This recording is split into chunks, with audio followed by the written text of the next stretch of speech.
Coming up, South Korea's military fired warning shots early this morning after a North Korean commercial ship violated the maritime border.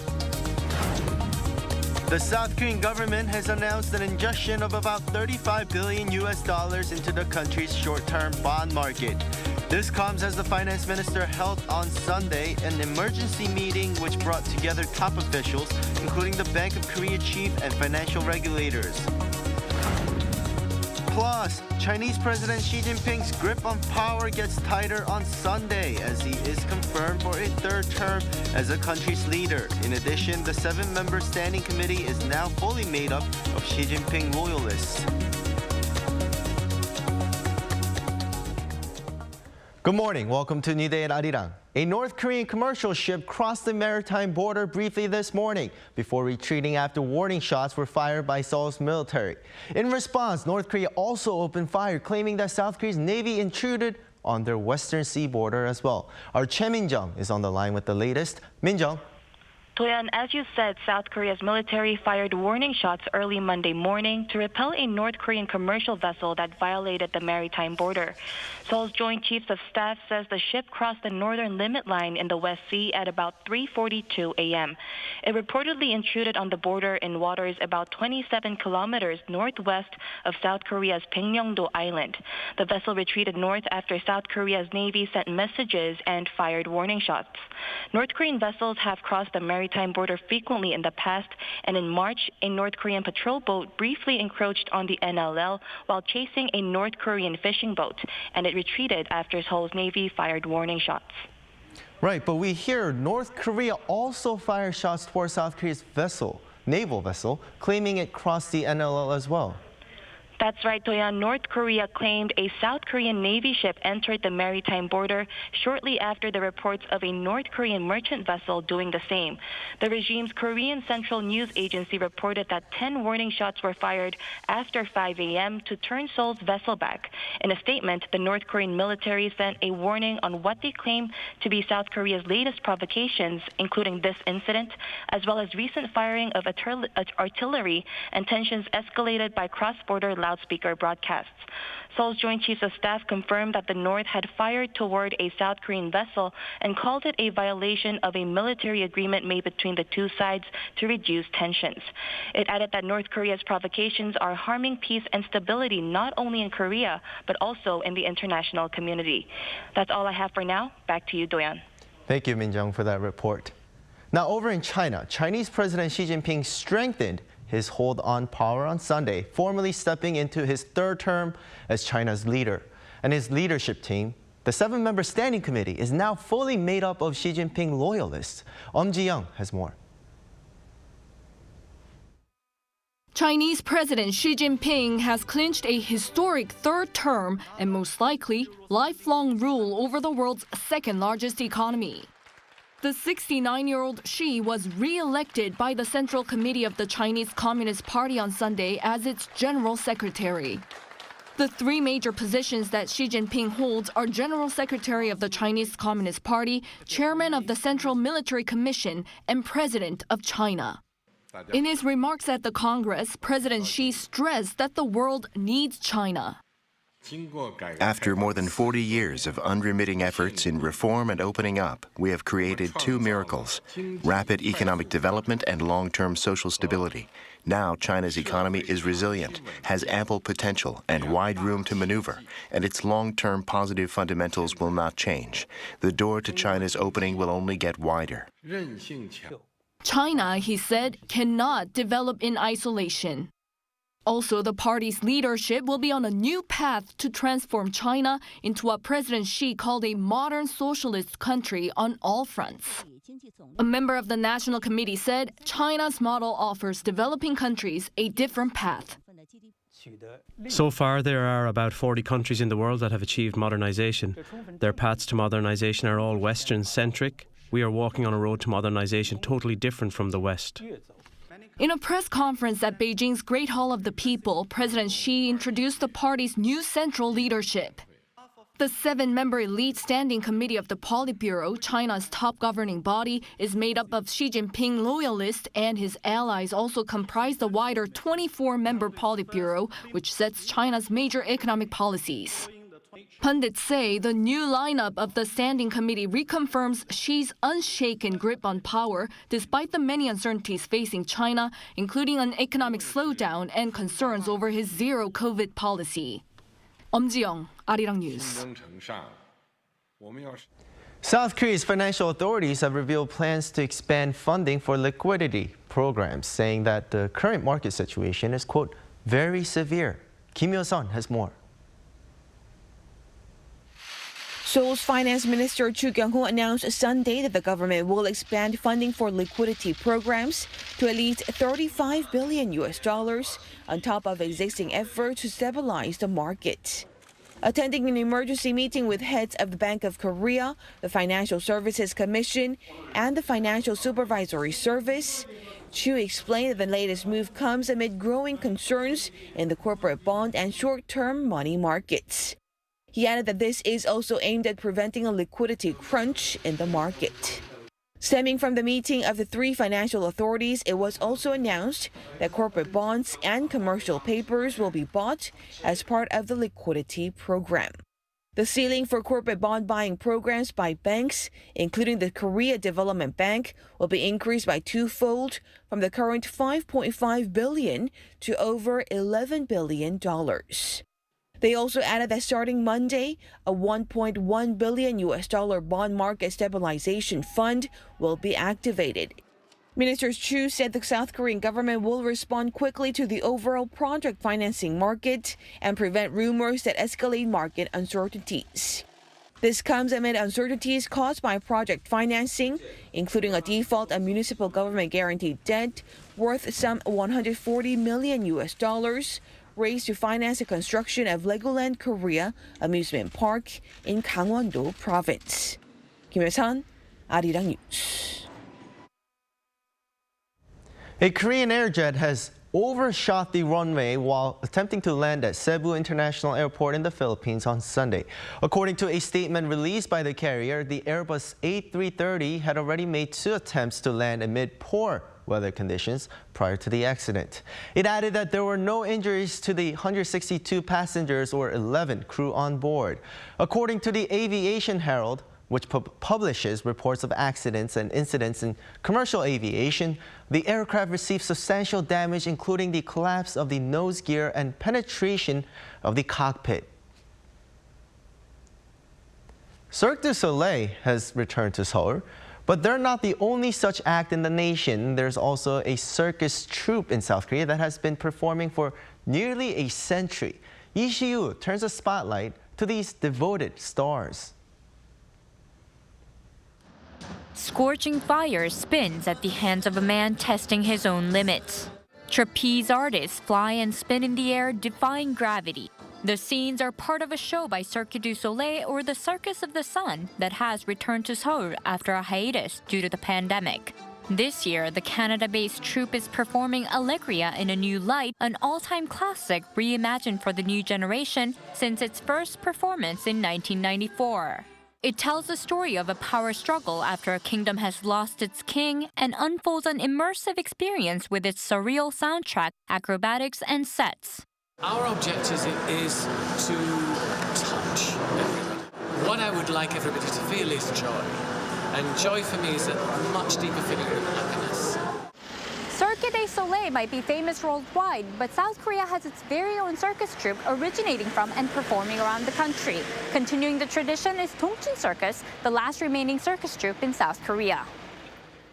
Welcome to Dongchoon Circus, where performers swing from the air and walk on giant turning wheels blindfolded. The first in the country, the circus was founded in 1925 during the Japanese colonization of Korea. Led by its founder Park Dong-soo, who also went by the name of Dongchoon, the troupe started with 30 original members. And for nearly a century, the troupe has been performing every year without a break. It traveled to wherever there were audiences, to cities and towns across South Korea. At the height of its popularity, the circus had as many as 300 members. When we travelled to towns to perform at the peak of the circus's popularity from around 1965 to 1990, the entire town was in festival mode. The townspeople told everyone that the circus had come to town. It was the only form of entertainment when TVs and dramas weren't as available. In 2011, the team built its own performance hall on Daebu-do Island, an hour's drive from Seoul. There, they put on multiple shows a day and welcome around 12 to 15,000 guests a year. It was my first time watching, so I didn't know what it was going to be like, but it was great. The kids also found it fun. The leader of the troupe says that there's something special about the circus. When I watched the audience from backstage, people just seem so happy. People of all generations, and also those from other countries, are enjoying it because the circus is beyond language, and there is no trickery. Regardless of size and scale, there is no doubt the circus brings joy to those watching one juggle and turn at a time. Lee Si-hu, Arirang News. The mountains here in the nation are seeing changing hues thanks to the autumn foliage. It's peak season in some of the most scenic regions. To catch the best views, it's a race against time once the leaves start falling. Song Yu-jin tells us more. With seasons changing, so do the colors of the leaves. And one of the best places to enjoy the autumn hues is Seoraksan Mountain in Gangwon-do Province, east of the capital Seoul. It's one of the most well-renowned fall foliage attractions that's loved by both locals and tourists in South Korea. And it's peak time here when leaves on more than 80% of trees on the mountain have changed color. It's less than a month since the first color changes were spotted, and this year's peak is only about 4 or 5 days later than last year. It's a little past lunchtime, and as you can see, more people are coming here to see this amazing mixture of red, orange, yellow, and green. So far this month, more than 200,000 have come to Seoraksan. That's still below figures recorded before the pandemic, but similar to last year's number. Just coming here is like maybe 15 minutes, but I took like 10, 15, 20 pictures because it's just so beautiful. Like you have all the colors on the trees, on the ground. The autumn leaves here are definitely more colourful than in Seoul, so it's really pleasing to the eye. But the clock is ticking for those who wish to enjoy these vibrant colors. This is because these leaves will stay as they are for around only a week to 10 days. For Seoraksan Mountain, the colors will begin fading starting this weekend. Still, you can still head off to other parts of South Korea. Places in the south of the country like Jirisan and Naejangsan, as well as Hallasan Mountain on Jeju Island, will hit peak fall foliage from late October to early November. So those who want to enjoy some fall colors should look at their calendars and start planning now. And as most accidents in the mountains tend to happen in October, visitors should also make sure to keep an eye on where they're heading and the local weather conditions. Song Yu-jin, Arirang News, Yangyang.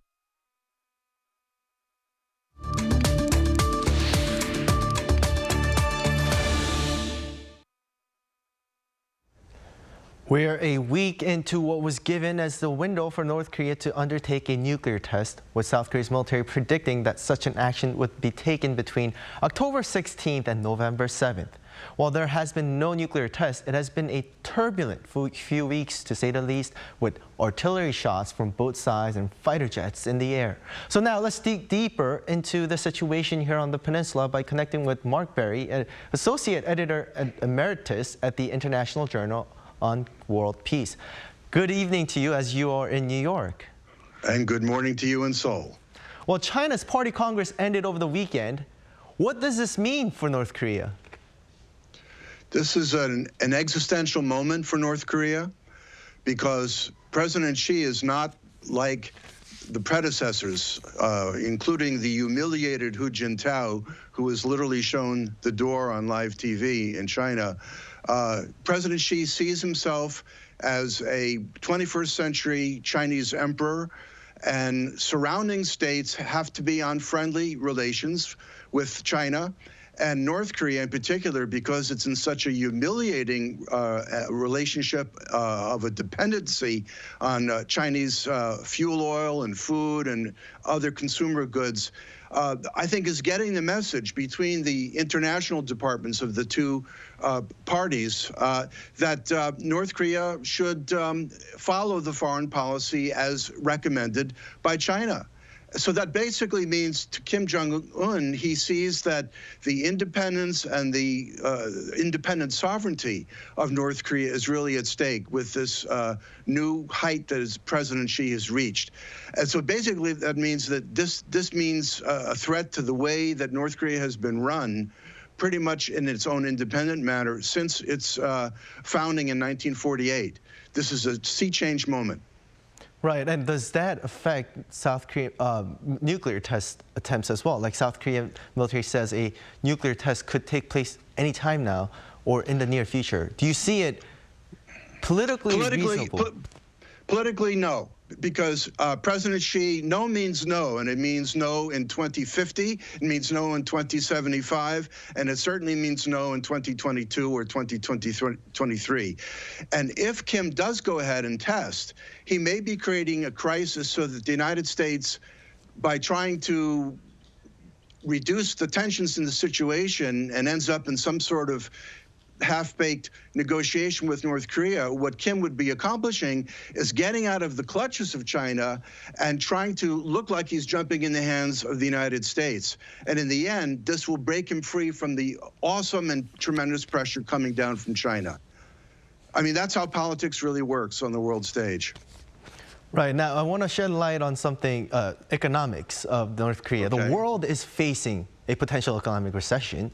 Will this affect North Korea as well as in terms of their behavior or even their economic situation? Nobody's more disconnected from the world economy than North Korea, but to the extent that it affects China, I mean, China buys U.S. Treasury bonds, and that helps finance the American debt.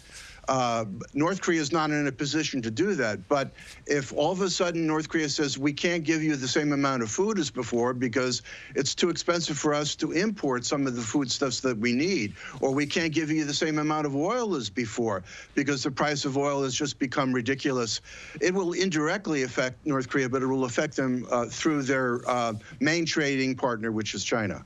Well, before you go, I wanted to ask one more question because we're talking about economics, and they have been firing artillery shots or shooting missiles. Doesn't that kind of hurt them in terms of economics? There's not much room for them to make more money from the conventional way they make money.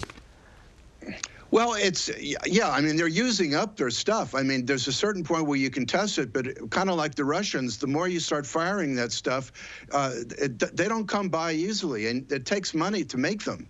You know, you can find different ways to make do, but every time they test those missiles and fire off rockets and stuff, basically what they're doing is they're sending a political message, but it's less expensive than other ways, but they can't keep doing that indefinitely. So it's a moment of truth that's going to be coming in the next few months. Right, next few months, definitely to keep an eye for the situation here in the peninsula. Thank you so much, Mr. Barry, for joining us this afternoon for you. Pleasure.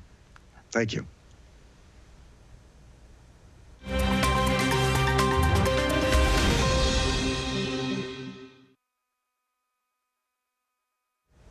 For a look at the news from around the world, we now turn to our Matthew Ashley standing by at the Arirang newsroom. Good morning.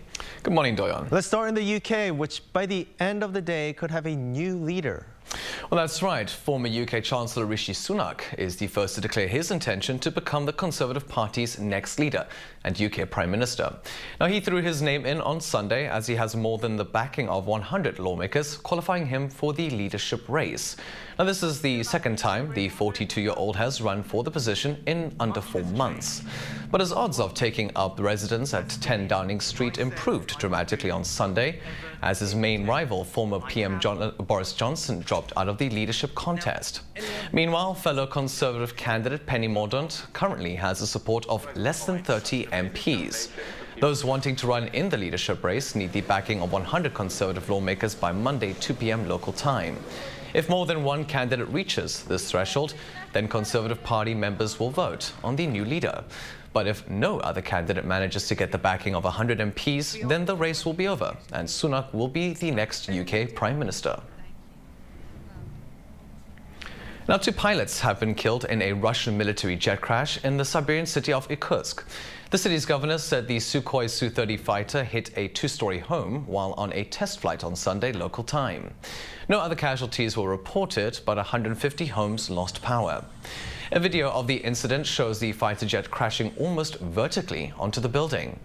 Russia's State Investigative Committee is looking into the incident for any violations of air safety rules. The crash comes less than a week after a similar incident where 15 people died after a Sukhoi Su-34 jet crashed into a residential block in the Russian city of Yezd. At least 9 people have been killed and more than 40 injured in a militia attack on a hotel in Somalia. Now, local authorities say 4 security officers are among the dead. The attack started at lunchtime on Sunday, local time, at the Tawakal Hotel in the country's port city of Kismayo. A suicide bomber first detonated a car bomb at the entrance to the hotel before 3 gunmen entered the building. They exchanged gunfire with security forces before being killed by backup security personnel. The venue is a popular meeting place for government officials. The Islamic extremist group Al-Shabaab has claimed responsibility for the attack. And in our final story, India has successfully completed the first commercial launch of its new rocket, putting 36 broadband satellites into space. India's heaviest rocket, the Launch Mark Vehicle Mark III, has previously been used for Indian government launches. It put into orbit on Sunday 36 satellites for UK-based communications company OneWeb. The rocket blasted off from India's Satish Dhawan Space Center in Sriharikota at 12:07 a.m. Sunday local time. Now, OneWeb had previously scheduled to use a Russian rocket to launch these satellites, but had to change its plans due to the Ukraine war. The company has currently deployed 462 satellites as part of its goal to achieve worldwide internet coverage.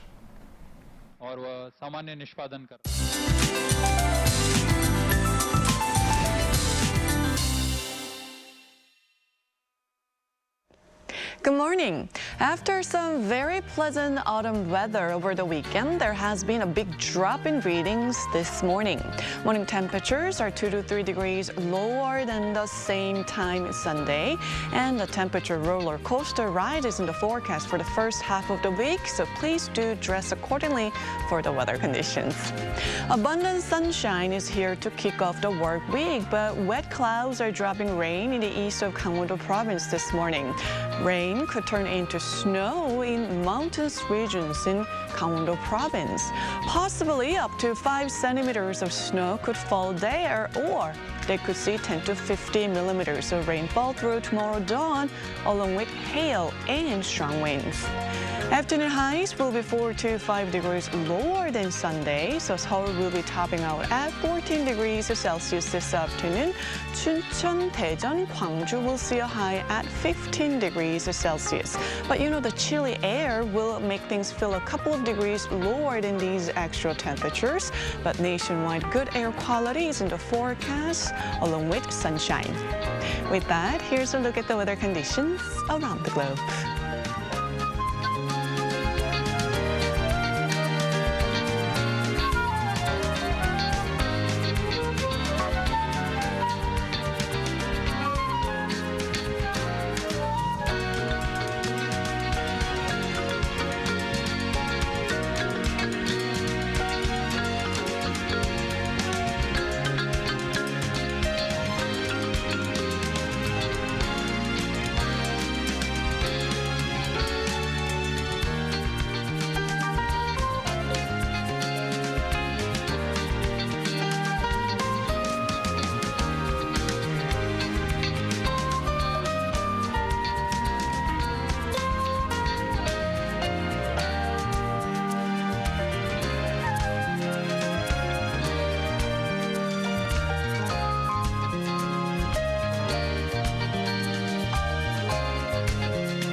And that wraps up today's New Day at Arirang. We'll be back tomorrow for our Tuesday's edition at the same time. Please stay with Arirang News for more updates throughout the day. Have a lovely day or evening wherever you are, and take care.